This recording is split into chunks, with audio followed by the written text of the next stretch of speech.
Hello everyone, I hope आप सब अच्छे होंगे और अच्छी स्टडी कर रहे होंगे।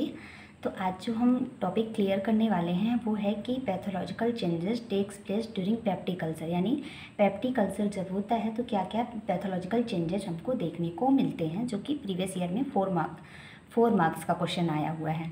तो चलिए स्टार्ट करते हैं। The pathological changes that occur during peptic culture formation include, मतलब पेप्टिक कल्चर का जब फॉर्मेशन होता है तो कौन कौन से पैथोलॉजिकल चेंजेस होते हैं वो हम देखना स्टार्ट करते हैं। सबसे पहला है म्यूकोशल इंजरी एंड इरोजन। जो म्यूकोशल लेयर होती है उसमें इंजरी होती है और इरोजन होता है। कैसे होता है ये हम देखेंगे। Initial damage starts in the mucosal lining due to an imbalance between aggressive factors like acid, pepsin and defense mechanisms like mucus। मतलब कि जब स्टार्टिंग में जब डैमेज स्टार्ट होता है, जब मतलब इस तो क्या होता है, जो म्यूकोशल लाइनिंग होती है उसमें डैमेज कैसे होता है, इम्बैलेंस हो जाता है। जो एग्रेसिव फैक्टर होते हैं और जो डिफेंस मैकेनिज्म होती है इन दोनों के बीच में क्या हो जाता है, इम्बैलेंस। इम्बैलेंस कैसे, एग्रेसिव फैक्टर से कि एसिड हो गया, पेप्सिन हो गया या एच पाइलोरी बैक्टीरिया हो गया जो कि डैमेज कॉज कर रहे हैं, और डिफेंस मैकेनिज्म जैसे हमारी म्यूकस सिक्रेशन हो गया, म्यूकस मेम्ब्रेन जो करती है। तो क्या होता है, इनके पास इम्बैलेंस कैसे होता है, एग्रेसिव फैक्टर जो होते हैं वो ज़्यादा अमाउंट में एसिड या पेप्सिन या एच पाइलोरी बैक्टीरिया रहते हैं, और जो हमारे डिफेंस मैकेनिज्म है वो म्यूकस मेम्ब्रेन जो म्यूकस सिक्रेट करे है उसका अमाउंट कम हो जाता है। इसलिए जब म्यूकस का अमाउंट कम रहता है तो ये एसिड और ये पेप्सिन हमारी म्यूकस मेम्ब्रेन को डैमेज करना स्टार्ट कर देते हैं। फिर focal necrosis and epithelial loss begin often in stomach and term.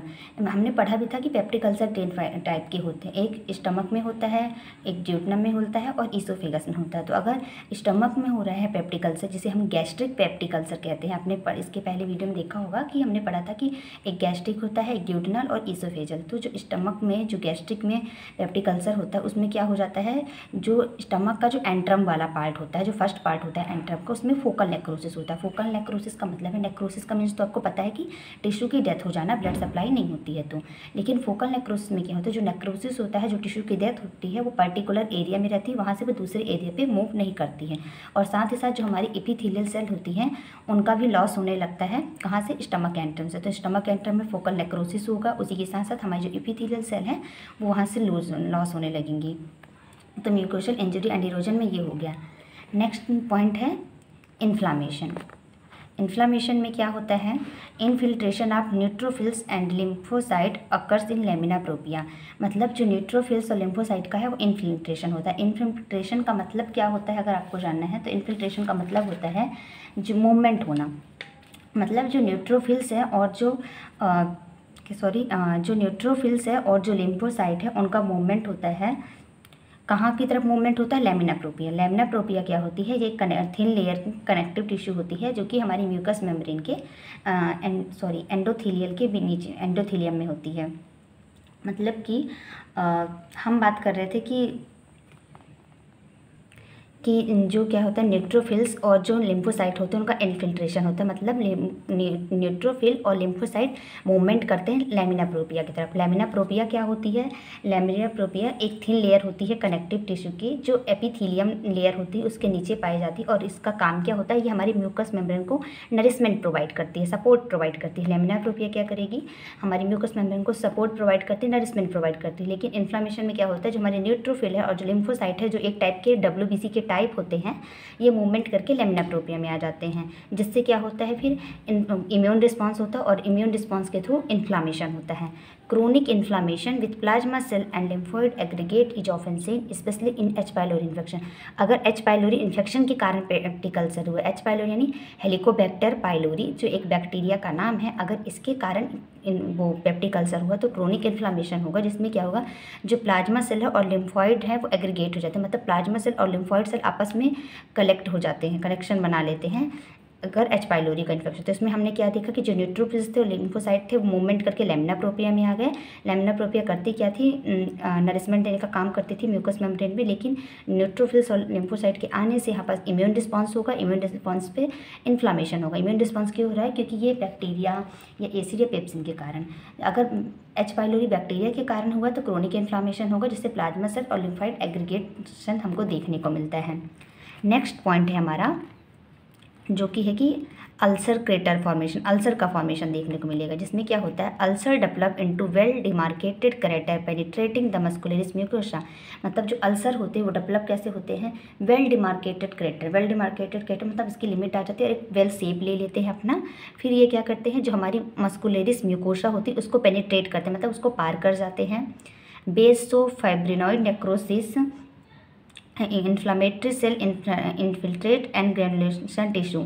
मतलब जो बेस पार्ट होगा म्यूकस मेम्ब्रेन का वो उसमें क्या होगा, फाइब्रिनॉइड नेक्रोसिस होगा। फाइब्रिनॉइड नेक्रोसिस मतलब वही होता है टिश्यू डेथ होना, लेकिन इसमें जब टिश्यू की डेथ होती है तो इसमें कौन इन्वॉल्व होता है, फिब्रिन प्रोटीन इन्वॉल्व होता है, जो कि ब्लड क्लॉटिंग में भी हेल्प करता है। तो ये फिब्रिन प्रोटीन के कारण फाइब्रिनॉइड नेक्रोसिस जो होता है उसे हम फाइब्रिनॉइड नेक्रोसिस कहते हैं, जो कि बेस में होता है। उसके साथ ही क्या होता है, जितनी भी हमारी इन्फ्लामेटरी सेल है, जो ग्रेनुलेशन टिश्यू, ये क्या हो जाते हैं, इन्फिल्ट्रेट हो जाते हैं, मतलब वहाँ से मूव कर जाते हैं। थर्ड पॉइंट में हमने क्या देखा कि अल्सर डेवलप हो रहा था, जो कि मस्कुलरिस म्यूकोसा को पेनिट्रेट कर गया, क्रॉस कर गया। फिर बेस में फाइब्रिनॉइड नेक्रोसिस मतलब टिश्यू डेथ हुई फाइब्रिन टिश्यू के कारण, इसलिए हम फाइब्रिनॉइड नेक्रोसिस बोल रहे हैं। और जितनी भी हमारी इन्फ्लामेटरी सेल और ग्रेनुलेशन टिश्यू थे वो इन्फिल्ट्रेट कर गए, मतलब वहाँ से मूवमेंट कर गए, ये एक्यूमुलेट हो गए। नेक्स्ट पॉइंट क्या होगा, destruction and fibrosis. persistent injury leads to destruction of deeper layer including the submucosa and muscular dystrophy। अगर कंटिन्यूस इंजरी हो रही है, एसिड का हाई अमाउंट की प्रोडक्शन हो रहा है, पेप्सिन का या एच पाइलोरी बैक्टीरिया लगातार इन्फेक्शन कॉज करेगा तो इंजरी होगी, जिससे क्या हो जाएगा, जो हमारी डीप लेयर है जैसे कि सबम्यूकोसा या मस्कुलर डिस्ट्रोफी, इन तक को डिस्ट्रक्ट कर देगा, डैमेज कर देगा। ठीक है। फिर fibrosis develop at the base forming a scar tissue. Fibrosis क्या हुआ, फाइब्रोसिस डेवलप हो जाता है बेस पे, जिससे कि स्कार का फॉर्म। फाइब्रोसिस का मतलब होता है जो हमारा फाइब्रस कनेक्टिव टिश्यू होता है। फाइब्रोसिस मतलब होता है कि जो हमारा जो कनेक्टिव टिश्यू होता है, फाइब्रस कनेक्टिव टिश्यू, उसका बहुत ज़्यादा एक्सेसिव अमाउंट में डिपोजिशन हो जाता है, जिसे हम फाइब्रोसिस कहते हैं। वो बेस पे होता है। इसी के साथ ही स्कार टिश्यू का फॉर्मेशन होता है। मतलब अगर फाइब्रस टिश्यू एक्सेसिव अमाउंट में डिपोजिट हो गए तो वो क्या करते हैं, स्कार टिश्यू का फॉर्मेशन कराते हैं। डिस्ट्रक्शन एंड फाइब्रोसिस में हमने क्या देखा, अगर लगातार इंजरी हो रही तो डीपर लेयर भी डैमेज हो जाएंगे, जैसे कि सबम्यूकोसा या मस्कुलर डिस्ट्रोफी। और फाइब्रोसिस का फॉर्मेशन होता है बेस में, मतलब जो हमारे फाइब्रस कनेक्टिव टिश्यू वो एक्सेसिव अमाउंट में बनते हैं, जिससे कि स्कार का फॉर्मेशन कराते हैं। नेक्स्ट पॉइंट है इसका वेस्कुलर चेंजेस। वेस्कुलर चेंजेस में क्या है, अल्सरेशन में erode into blood vessels leading to haemorrhage. Ulceration erode करता है, इरोड मतलब डैमेज कर देता है हमारी ब्लड वेसल्स को। जब ब्लड वेसल्स को डैमेज करेगा तो हेमरेज होगा। हेमरेज का मतलब इंटरनल ब्लीडिंग होती है हमारी बॉडी में, एक्सेसिव अमाउंट में ब्लीडिंग होती है बॉडी की इनसाइड। फिर माइक्रोवेस्कुलेचर थ्रोम्बोसिस में फर्दर इम्पेयर म्यूकोसल हीलिंग। जो हमारी माइक्रोवेस्कुलेचर होती है, मतलब जो हमारे स्मॉल ब्लड वेसल, माइक्रो से समझ में आ रहा है स्मॉल, और वेस्कुलेचर यानी वेसल्स, जो हमारी स्मॉल ब्लड वेसल्स होती हैं उसमें थ्रोम्बोसिस हो जाता है, मतलब ब्लॉकेज हो जाता है।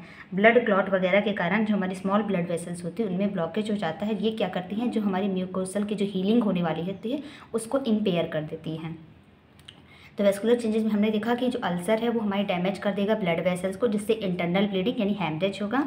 और माइक्रोवेस्कुलर थ्रोम्बोसिस मतलब कि हमारी जो स्मॉल ब्लड वेसल्स है उसमें ब्लॉकेज हो जाता है ब्लड क्लॉट के कारण, जिससे हमारी जो म्यूकोसल हीलिंग है वो इम्पेयर हो जाती है।